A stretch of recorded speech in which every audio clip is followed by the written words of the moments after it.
네, 안녕하세요. 10월 17일 화요일 새벽 기도 시작하겠습니다. 기도드리겠습니다. 은혜로우신 우리 아버지, 주의 은총과 사랑을 감사와 찬송을 드리옵나이다. 하나님께서 오늘도 복된 하루를 주셨습니다. 오늘도 우리에게 생명 주셨습니다. 건강 주셨습니다. 주의 영광을 위해서 일하는 하루가 되게 하여 주시옵소서. 하나님 아버지, 지금 또 중동 지방에 우크라이나의 전쟁으로 많은 어려움이 있습니다. 긍휼을 베풀어 주시고 속히 전쟁이 그칠 수 있도록 우리 주권자 하나님 친히 간섭하여 주시기를 원합니다. 이 악한 모든 인간의 이제 인본주의적 사상들은 다 깨뜨려 주심으로 말미암아 진정 하나님이 다스리는 그런 나라가 될 수 있도록 이 땅의 모든 그리스도인들이 빛과 소금의 역할을 감당하는 우리 모두가 되게 하여 주시옵소서. 아버지, 이 시간도 병중에 있는 우리 모든 성도들 긍휼을 베푸시사 속히 나음을 얻을 수 있도록 인도해 주옵소서. 오늘 하루도 주님 앞에 의탁하며 예수님의 이름으로 기도드리옵나이다. 아멘. 네, 찬송가 552장 부르겠습니다. 아침에 가도들 때. 552장, 예전 찬송가는 358장입니다.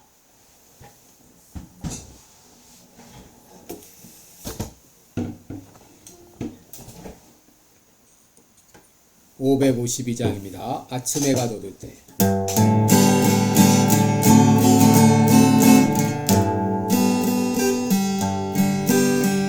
아침에 가도들 때 만물 신선하여라.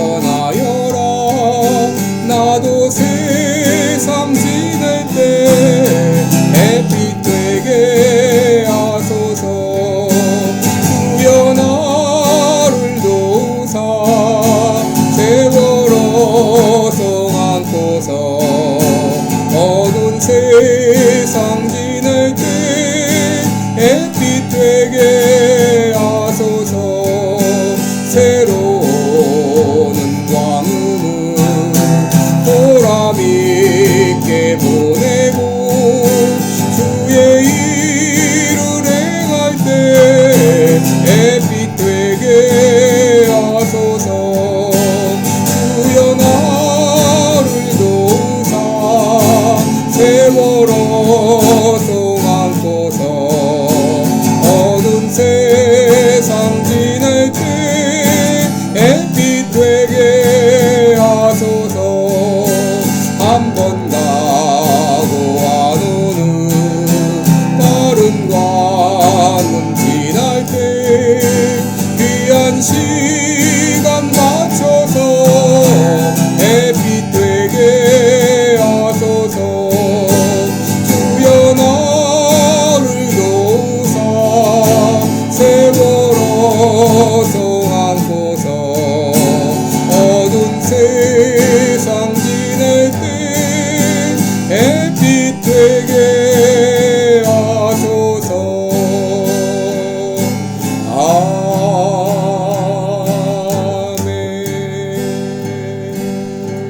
아멘. 아멘. 네, 우리 오늘은 사도행전 17장 1절로 9절까지 보겠습니다.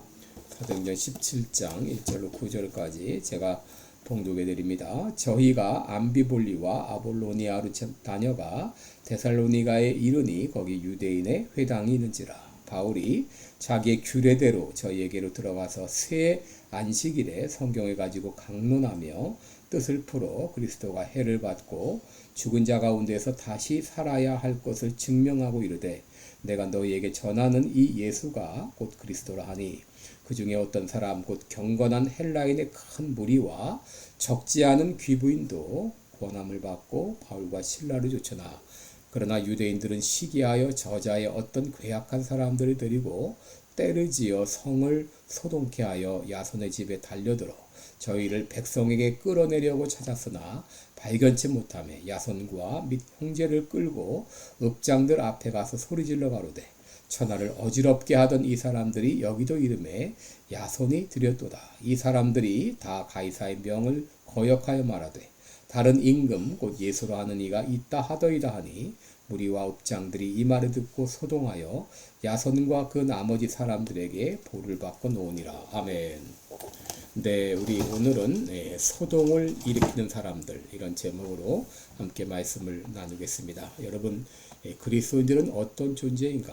왕 같은 제사장들이요, 또 그리스도의 사신이요, 빛과 성과 같은 존재이죠. 그러나 다른 한편으로는 소동을 일으키는 사람들이다, 이렇게 말할 수 있습니다. 여러분, 그리스도인이 있는 곳에는 부정과 부패가 사라지고 거짓과 의심이 사라지고 진실과 믿음이 존재하며 삶의 현장에 기쁨이 가득한 그야말로 새로운 세상을 만드는 사람들입니다. 오늘 본문에는 사도 바울이 데살로니가에서의 사역을 소개하고 있는데, 당시 데살로니가 사람들은 바울 일행을 가리켜서 소동을 일으키는 사람들이라고 했습니다. 여러분, 데살로니가는 어떤 도시인가? 당시 마게도냐 지방의 수도였고 시장이 모든 일을 스스로 처리할 수 있는 자치시였습니다. 데살로니가에 있는 바르달 문의 비문에 헬라어로 폴리타르크스라는 그런 말이 나오는데, 이 폴리타르크스는 통치자를 말합니다. 이 통치자 7명의 이름이 새겨져 있다고 하는데, 오늘 본문 6절을 보면 읍장이 바로 그들을 말합니다. 바로 이 도시는 7명의 읍장이 도시를 다스렸을 것으로 추측이 됩니다. 여러분, 데살로니가는 지금도 데살리카라는 이름으로 그리스에서 두 번째로 큰 도시이기도 합니다. 그런데 이 바울이 데살로니가에 갔을 때 제일 먼저 찾은 곳이 바로 회당이었습니다. 1절에 보시면 저희가 암비볼리와 아볼로니아로 다녀가 데살로니가에 이르니 거기 유대인의 회당이 있는지라. 바울이 자기의 규례대로 그랬는데, 여러분, 여기 규례대로, 이 습관적으로 그런 말입니다. 바울이 회당을 찾는 일은 습관적인 일이었습니다.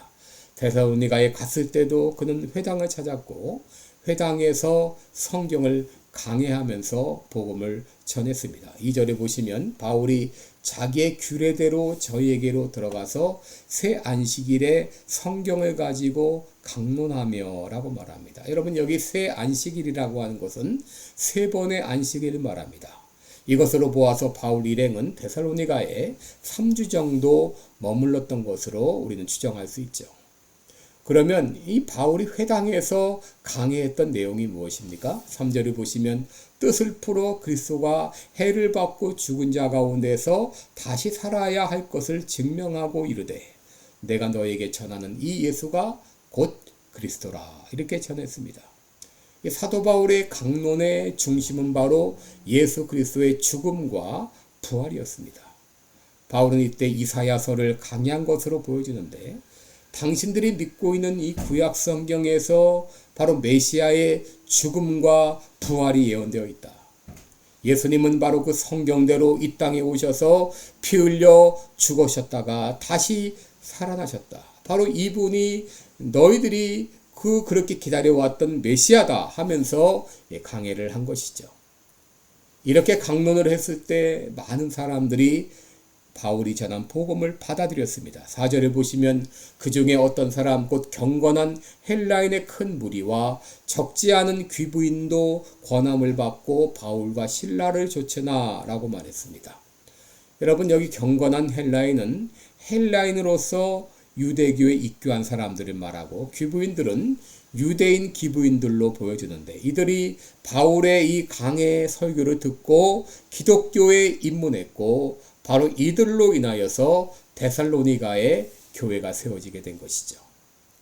여러분, 여기까지만 보면 참 순탄했죠? 그런데 또다시 시련이 시작되었습니다. 5절에 보시면 유대인들은 이것을 보고 시기하여 저자의 시장거리에 나가서 어떤 괴악한 사람들, 이 조폭들을 데리고 와서 때를 지어서 성을 소동케 해가지고 야손의 집에 달려들어 이제 바울과 실라를 백성들에게 끌어내려고 찾았습니다. 그런데 이미 바울 일행은 그곳을 떠난 다음이었죠. 피신했던 것이죠. 이 바울 일행이 아마도 야손의 집에 유숙했던 것으로 보여지는데, 바로 이곳으로 이 때를 지어 찾아와서 바울 일행을 끄집어내려고 했던 것이죠. 이 바울 일행이 없자 그들은 야손과 그 형제들을 읍장들에게 끌고 가서 고소했습니다. 6절을 보시면 발견치 못함에 야손과 및 형제를 끌고 읍장들 앞에 가서 소리질러 가로되 천하를 어지럽게 하던 이 사람들이 여기도 이르매 라고 말합니다. 바울 일행을 가리켜서 천하를 어지럽게 하는 사람들이라고 말합니다. 그러면서 7절에 보시면 이 사람들이 다 가이사의 명을 거역하여 말하되 다른 임금 곧 예수로 하는 이가 있다 하더이다 라고 말했어요.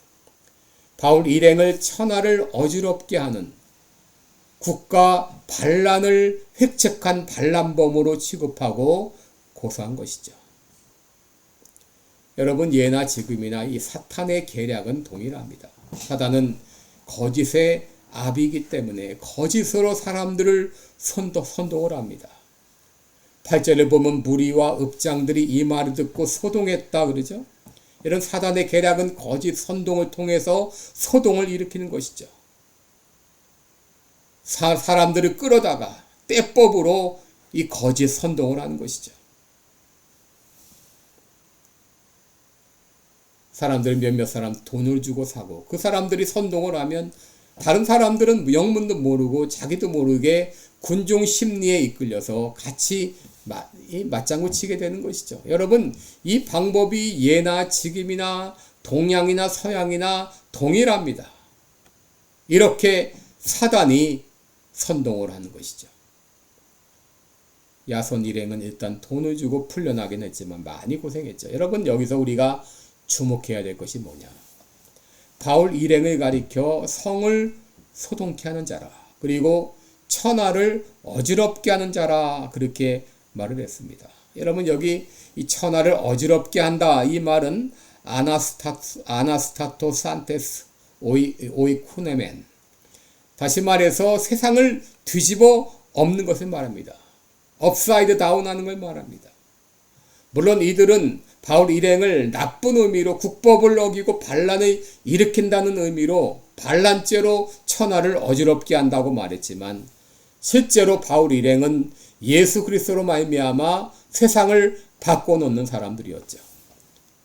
바울이 복음을 전할 때까지 그리스 사람들은 수많은 미신에 빠져서 목적도 없이 방황했습니다. 공중의 권세 잡은 자를 따라서 타락한 인생을 살았던 그들인데 이제 인생의 주인이신 주님을 만나게 되었으니 완전히 바뀐 세계관을 가지고 새 삶을 살게 된 것이죠. 여러분, 예수님을 만나면 세계관이 바뀌고 인생관이 달라지고 그러므로 새로운 인생을 살게 됩니다. 이런 사람들이 겨자씨와 같이 세상 속으로 들어가서 세상을 바꿔놓게 되는 것이죠.